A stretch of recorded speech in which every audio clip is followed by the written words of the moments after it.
Hai, selamat pagi sahabat. Bagaimana kabar kalian hari ini?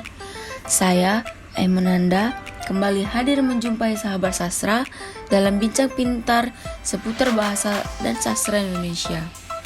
Untuk memenuhi tugas mini riset mata kuliah stilistika yang dikemas secara menarik dan interaktif. Hari ini adalah hari yang sangat spesial karena kita akan membahas tentang stilistika. Nah, sahabat pintar, udah pada tahu belum apa sih stilistika itu? Sepertinya belum banyak yang tahu ya. Oke, saya bakal kasih bocoran sedikit nih tentang apa itu stilistika. Jadi, berdasarkan pengertiannya, stilistika merupakan ilmu yang meneliti penggunaan bahasa dan gaya bahasa dalam karya sastra. Stilistika adalah aspek kajian interdisipliner linguistik dengan prinsip mengeksplorasi dan memanipulasi bahasa sehingga memberikan efek estetik di dalam karya sastra. Gimana nih dari penjelasan singkat yang sudah saya berikan? Apakah ada gambaran sedikit tentang apa itu stilistika? Dan perlu sahabat pintar ketahui bahwa pembahasan stilistika itu sangatlah luas. Oleh karena itu, fokus pembahasan kita hari ini tentang aspek-aspek apa saja yang dibahas dalam kestilistikaan.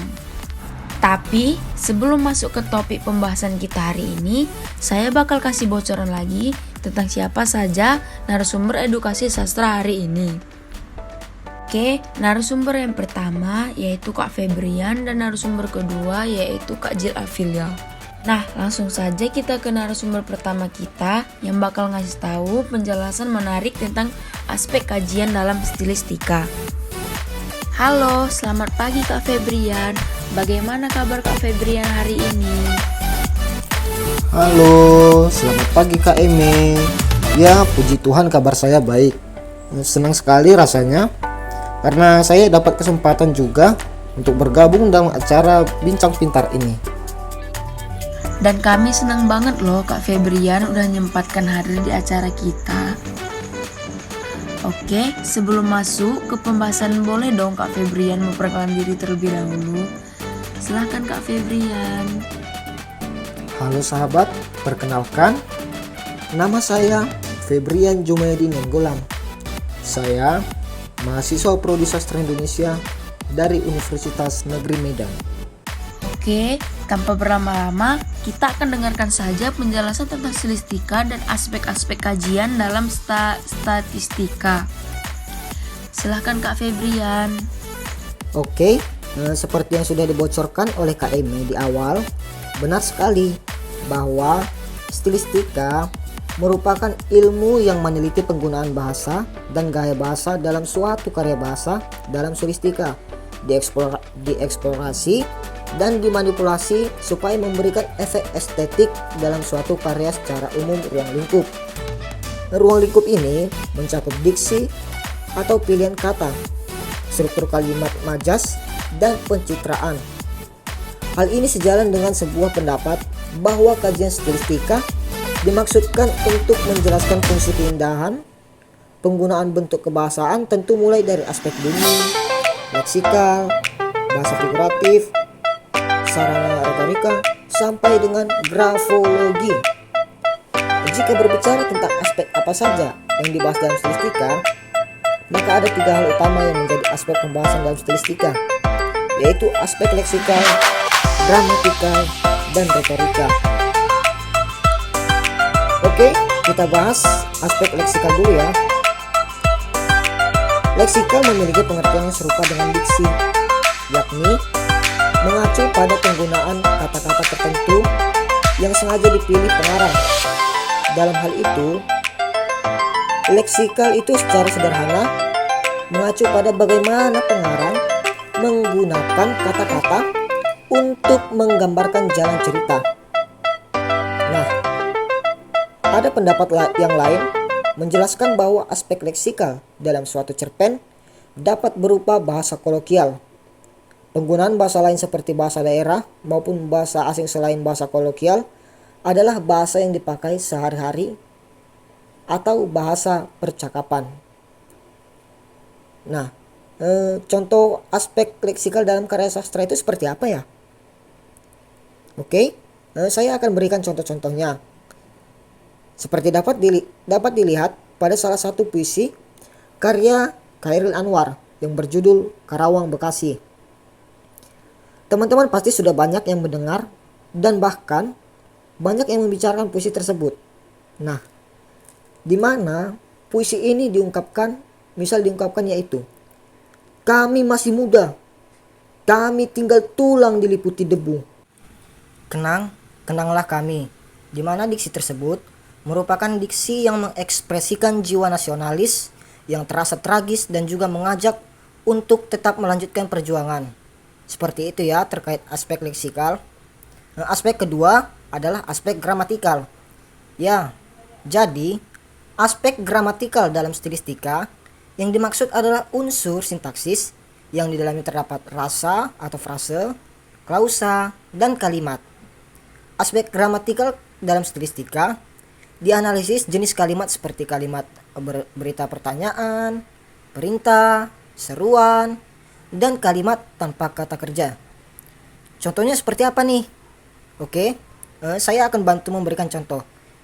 Misal, ada kalimat tanya dalam sebuah karya sastra. Nah, dari mana kita tahu bahwa kalimat itu adalah kalimat tanya?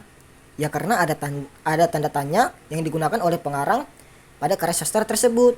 Seperti itu ya teman-teman. Terima kasih. Saya kembalikan kepada Kak Emi. Wah, keren banget ya.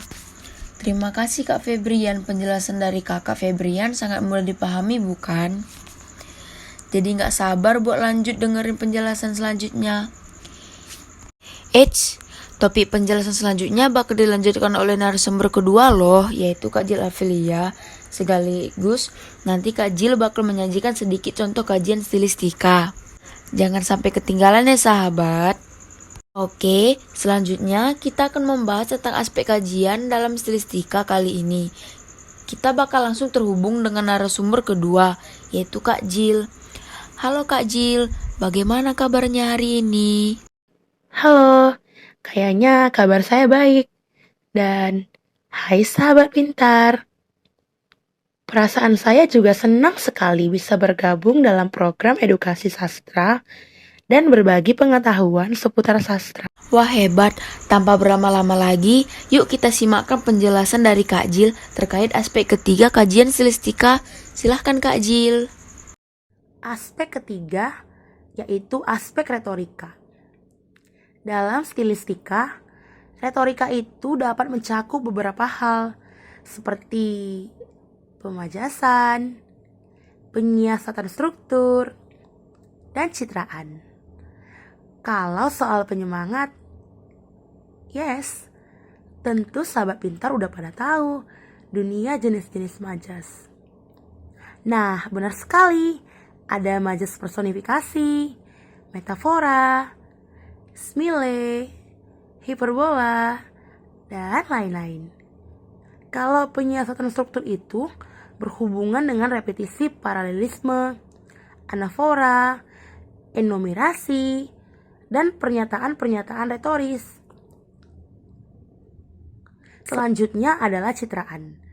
Nah, citraan ini dipahami sebagai penggunaan kata-kata dan ungkapan yang mampu membangkitkan tanggapan indera jenis dari hari ini. Ada banyak ciptaan visual, yaitu citraan auditif, citraan gerak, citraan rabaan, dan citraan penciuman. Wah, jadi penjelasan terkait retorika dalam aspek listrik seperti itu ya. Oke deh, selanjutnya kita bahas contoh kajian stilistika. Oke Kak Eme, aku bakal kasih contohnya ya.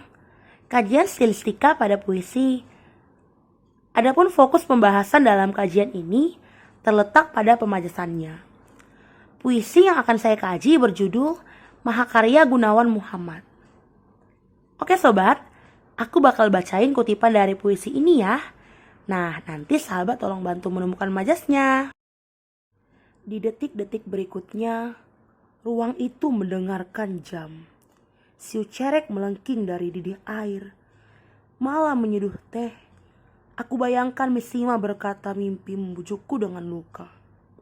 Santo Sebastian Oktober, meminta kita menghirup warna daun. Seharusnya aku Narsisus yang memandang gerak-gerik mendung rumah makan unagi. Ini tak mau mengungkapkannya. Ayo sahabat, udah nemuin belum majas-majas apa yang digunakan dalam kutipan puisi tersebut? Ya, benar sekali. Majas personifikasi. Majas personifikasi ini merupakan perbandingan benda mati yang seolah dihidupkan kembali dengan menggunakan perilaku atau sifat manusia. Letak ruangan di sana layaknya memiliki telinga, sehingga dapat mendengarkan suara detak John. Selain itu, prasasti Ulker melengking merupakan sebuah majas personifikasi. Nah, kenapa? Karena magnesium dalam Kamus Besar Bahasa Indonesia merupakan tiruan bunyi yang dilakukan dengan tuh. Jadi, juga senyawa jarak yang termasuk benda mati dan benda tak bernyawa seolah dianggap memiliki mulut yang mampu bersiul. Nah, kira-kira begitu ya penjelasannya. Kayaknya sama nih sama sahabat-sahabat. Sudah makin pintar dan semakin tahu ya. Terima kasih Kak Jill atas ilmunya ya. Wah, keren banget kan penjelasan dari Kak Febrian dan Kak Jill hari ini. Sahabat pintar, jadi nambah ilmu baru nih ya kan tentang stilistika. Oke, saya selaku pembawa acara dalam program podcast edukasi sastra mengucapkan terima kasih kepada narasumber yang telah berbagi pengetahuan kepada kita semua. Saya, Emananda, pamit undur diri mewakilkan seluruh tim yang bekerja hari ini. Sampai jumpa.